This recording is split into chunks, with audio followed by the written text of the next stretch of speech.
Eu queria começar fazendo uma pergunta. Se a gente já sabe o que nos traz bem-estar, por que é tão difícil colocar essas coisas em prática? Por que é tão difícil pôr em prática os comportamentos que a gente já sabe que nos trazem bem-estar? Eu acho que eu tenho uma pista e eu queria contar hoje à noite para vocês a história de como eu cheguei a essa descoberta. Meu nome é Daniel Barros, eu sou psiquiatra. Não precisa fugir. Eu estou acostumado, as pessoas, eu falo que sou psiquiatra, algumas pessoas saem de fininho, então alguém que saiu correndo. Não precisa ter medo, as pessoas têm um certo medo de psiquiatra, né? Acho que as pessoas acham que se a gente olhar muito de perto, a gente vai descobrir. Você sabe o que, né?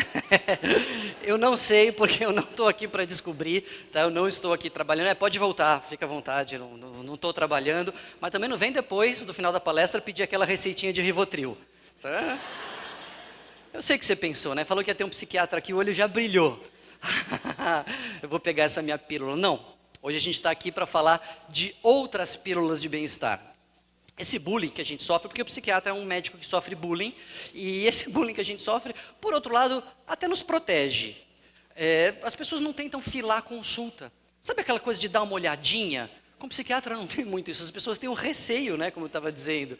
Com dermato isso tem uma história famosa de um dermatologista americano, que ele foi reconhecido na fila do mercado por uma senhora, verdadeira história. E ela disse, o senhor não é o doutor fulano de tal, dermatologista? Ele todo orgulhoso, falou, sou eu. Ela olhou para os braços, olhou assim, pena que eu não tenho nada para te mostrar. Isso não acontece com psiquiatra, as pessoas não vêm mostrando os seus problemas, nem com psiquiatra e também nem com ginecologista. Pelo menos não na fila do mercado. Agora, sendo psiquiatra, eu comecei a me pensar nesses comportamentos que trazem o bem-estar, que a gente já sabe de tanto tempo e que a gente tem dificuldade de pôr em prática. São os conselhos que as nossas avós já nos davam, e as avós dela davam para ela. O que as nossas avós, quais eram os conselhos que as nossas avós nos davam? Sempre certos. Come direito, não dorme tarde, vê com quem você anda. Conselhos sempre certos. Tinha um que não era sempre certo, que era, leva uma blusa que vai esfriar. Aqui em Santarém, então, esse conselho... Não sei se as avós davam esses conselhos. Mas por que será que essas coisas são tão fáceis de entender e tão difíceis de pôr em prática? Eu não conheço nada que seja mais fácil de entender e mais difícil do que pôr em prática, do que comer bem, do que dormir bem, do que fazer atividade física, do que cuidar dos relacionamentos. Quer dizer, tem uma coisa que eu acho que é mais fácil de entender e mais difícil de pôr em prática, que é o código de trânsito. Todo mundo entende e ninguém põe em prática. E eu fico muito à vontade para falar de trânsito, porque eu dirijo mal. Eu sou barbeiro, então eu estou sempre tranquilo. No trânsito eu nunca passo estresse. Eu causo nos outros. Mas esses comportamentos a gente tem dificuldade de pôr em prática. E a ficha começou a cair para mim quando essa história eu descobri quando eu comecei a pensar num outro contexto. Eu comecei a pensar no que as pessoas querem. Já faz quase 20 anos que eu atuo na psiquiatria e depois de tanto tempo você começa a entender o que todo mundo quer no final das contas. O que todo mundo quer no final das contas? Quer se livrar dos boletos e dos quilos extras. É o que todo mundo quer, mas não é só isso. Eu descobri que a gente quer mais. Comecei a pensar no que a gente quer bons relacionamentos. A gente quer dormir melhor do que a gente dorme. A gente quer diminuir o nosso estresse. E a gente quer uma coisa, e isso todo mundo quer, esse é o grande objetivo de todos nós, mesmo que a gente não saiba disso. É uma coisa que a gente não quer. É fácil, a gente não quer morrer. E isso eu estudei bastante e eu descobri que não vai dar. A morte não é uma questão de escolha, a morte é uma questão de tempo. É só esperar. Só que tem uma coisa que é uma questão de escolha, é como a gente vive. E as escolhas que a gente faz em vida podem mudar o tempo que vai levar para a gente chegar até a morte. Isso pode ser estendido, a gente pode aumentar a nossa longevidade. Eu comecei a olhar a lista do que as pessoas querem, do que todos nós queremos, e eu olhei aquela lista e falei, olha, isso aqui está parecendo um índice de livro de autoajuda. Isso é livro que vende bem, hein? Autoajuda é livro que vende bem, mas pega meio mal, né? Se você é um autor de autoajuda. Eu tenho uma atuação acadêmica, eu tenho uma atuação na Universidade de São Paulo, e eu temia bastante a reação dos meus pares com relação a publicar um livro de autoajuda. Mas aí eu tive uma ideia, eu falei, já sei, vou fazer um livro de autoajuda baseado em evidências científicas. Vamos pegar, assim, várias dicas práticas para a felicidade, para dormir melhor, para ter bons relacionamentos, para viver mais, que tenham fundamento científico. Vou procurar pesquisas que tenham fundamento para colocar essas ideias em prática. Isso diminuiu já um pouco o preconceito dos meus pares. Mas o argumento definitivo foi quando eu falei para eles o seguinte, gente, isso aqui, escrever um livro de autoajuda é uma possibilidade de ajudar as pessoas no atacado. Porque na clínica, no dia a dia, a gente ajuda as pessoas, mas eu digo que a gente ajuda no varejo. Um livro de autoajuda era uma forma de ajudar no atacado e ainda ganhar um troco com isso.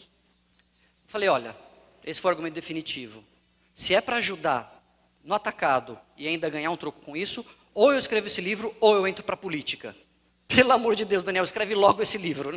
Perto de entrar para a política, escrever um livro de autoajuda parecia uma coisa maravilhosa. As pessoas tinham bastante alívio. Pelo menos ele não vai entrar para a política. Até porque, se a gente pensar bem, né, a literatura e a política, elas são quase que opostas, de um certo ponto de vista. Pensa bem, na literatura você consegue ajudar muito e ganhar pouco. Contrário, né, do que acontece na política. E conforme eu fui fazendo esse levantamento, um padrão começou a surgir. Um padrão muito interessante. E aí que eu fui descobrir a resposta para aquela pergunta inicial de por que é tão difícil colocar em prática alguns comportamentos que são importantes para o nosso bem-estar. Eu comecei a ver que, fosse para escrever o capítulo de felicidade, de inteligência, de dormir melhor, de viver mais, alguns comportamentos eram repetitivos, algumas dicas apareciam em todos. Eu não conseguia colocar em nenhum capítulo, porque elas deveriam aparecer em todos os capítulos.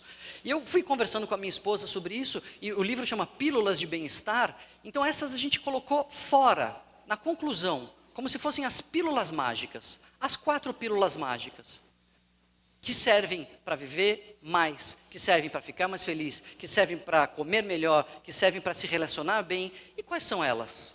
Aquilo que as nossas avós já diziam: comer melhor, dormir melhor, se relacionar bem e fazer atividade física. Cuidar do corpo, comer de forma mais saudável, dormir o que é necessário e ter relacionamentos significativos. Isso traz um impacto em todas as áreas da vida, como se fossem verdadeiras pílulas mágicas. E aí eu me intriguei. Como cientista, como pesquisador, eu fiquei intrigado. Mas o que elas têm em comum para, primeiro, serem tão eficazes em tantas áreas e, segundo, serem tão difíceis de pôr em prática? Por que é tão fácil de entender e tão difícil de aplicar ou de manter, né? Porque às vezes você começa algumas coisas e é difícil de continuar.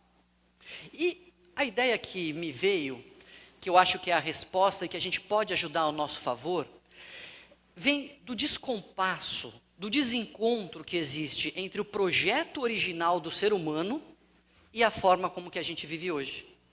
Porque nós evoluímos, o nosso corpo e a nossa mente foi moldada para um ambiente muito diferente do que a gente tem hoje em dia. Quando eu quero transmitir o impacto de quão diferente é, às vezes eu falo para as pessoas, gente, a gente evoluiu num ambiente em que não tinha luz elétrica. As pessoas falam, tudo bem, dá para se virar com sol, com fogo. Não, mas também não tinha água encanada. Não, eu sei, mas também tem rio, né? Tem chuva. Mas não tinha colchão de mola. Ah, mas o colchão dá dor nas costas, às vezes até melhor. Aí eu termino falando, gente, não tinha Wi-Fi. Aí as pessoas, pelo amor de Deus, como era difícil viver na selva. Realmente, não tinha.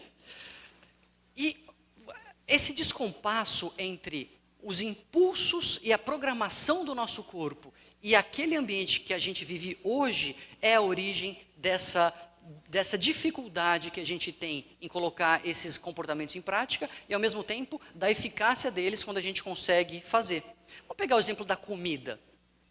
A gente evoluiu num contexto em que tinha pouca comida, não tinha essa abundância que tem. Comida era se você conseguia matar um bicho, se você conseguia encontrar uma árvore carregada de alguma coisa, era de vez em quando. E aí, o que você tinha que fazer quando encontrava comida? Come tudo que você conseguir de uma vez, porque você não sabe quando vai ter comida de novo. Quem que sobreviveu para contar a história? O guloso. Os nossos antepassados mais vorazes foram que sobreviveram para contar a história. E passaram para nós essa voracidade. E mais do que isso, né? Eles também tinham uma preferência, claro, o cérebro, percebendo essa escassez de comida, desenvolveu a preferência por comidas de alto impacto energético. Comidas que sejam muito rapidamente absorvidas para aumentar rapidamente a nossa energia. Só que o cérebro, quando evoluiu assim, ele não sabia que a gente ia refinar o açúcar e refinar a farinha.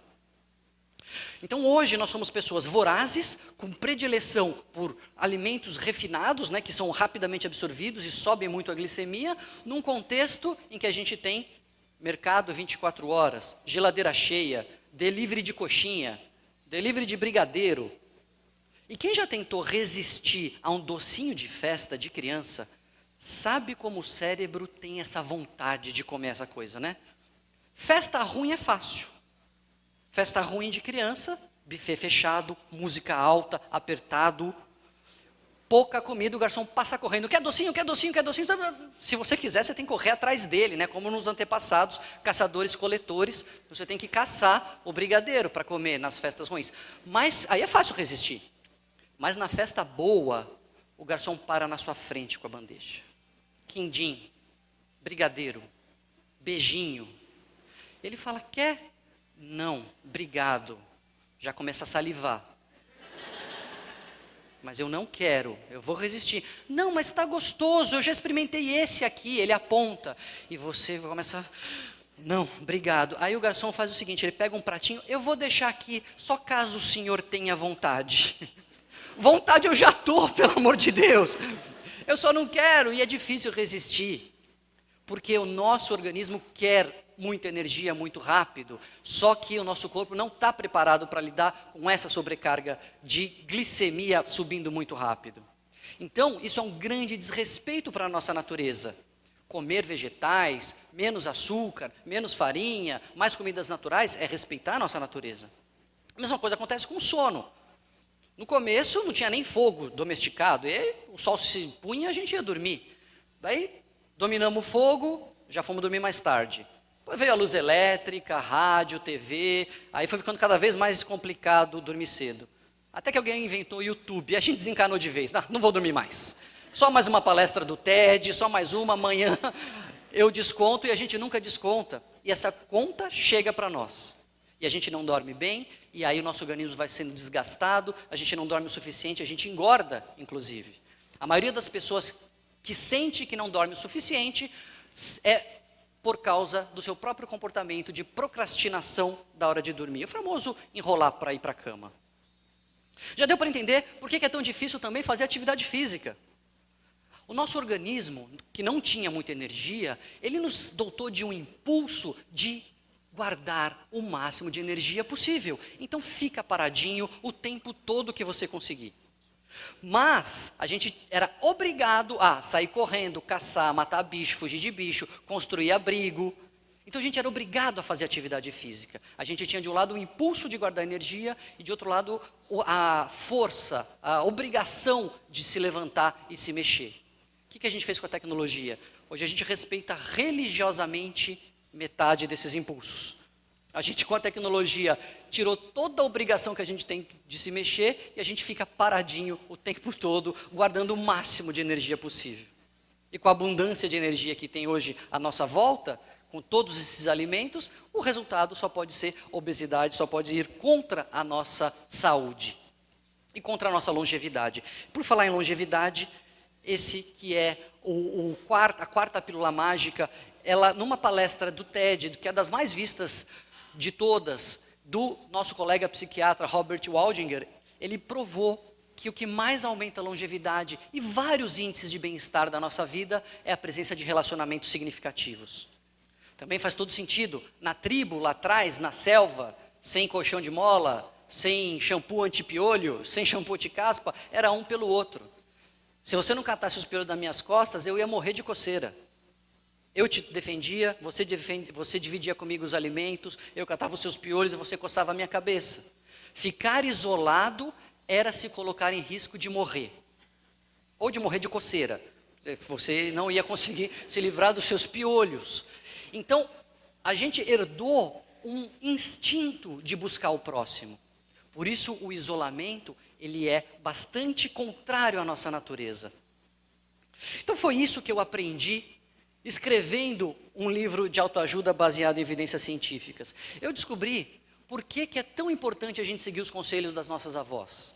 Porque com eles a gente vai respeitar a nossa natureza. Mas por outro lado eu descobri por que é tão difícil. Porque o nosso contexto atual trabalha contra a nossa natureza inicial. É importante então a gente conhecer essa natureza para parar de brigar contra ela e colocá-la para brigar a nosso favor. Se a gente vai comer tudo que a gente tem à nossa volta, então vamos melhorar o que a gente tem à nossa volta? Não adianta ter um pacote de bolacha e você falar, só vou comer uma. O seu cérebro não vai deixar. O seu cérebro é programado para comê-la inteira.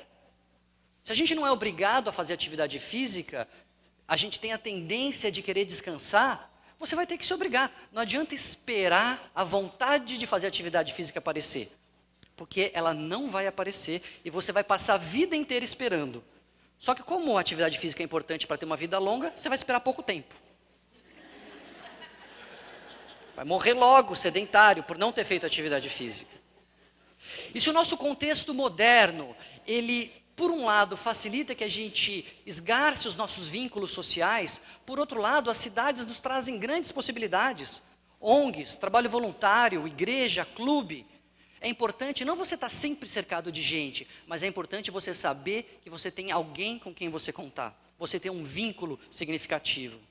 E se a tecnologia nos rouba o tempo de sono, por que não usar a própria tecnologia para colocar limites? Colocar bloqueadores em determinados tempos para a gente dormir melhor. Se a gente aprender a colocar a nossa natureza inicial trabalhando a nosso favor, a gente vai sofrer menos, a gente vai ter mais bem-estar, porque finalmente a gente vai conseguir seguir os conselhos das nossas avós. Muito obrigado.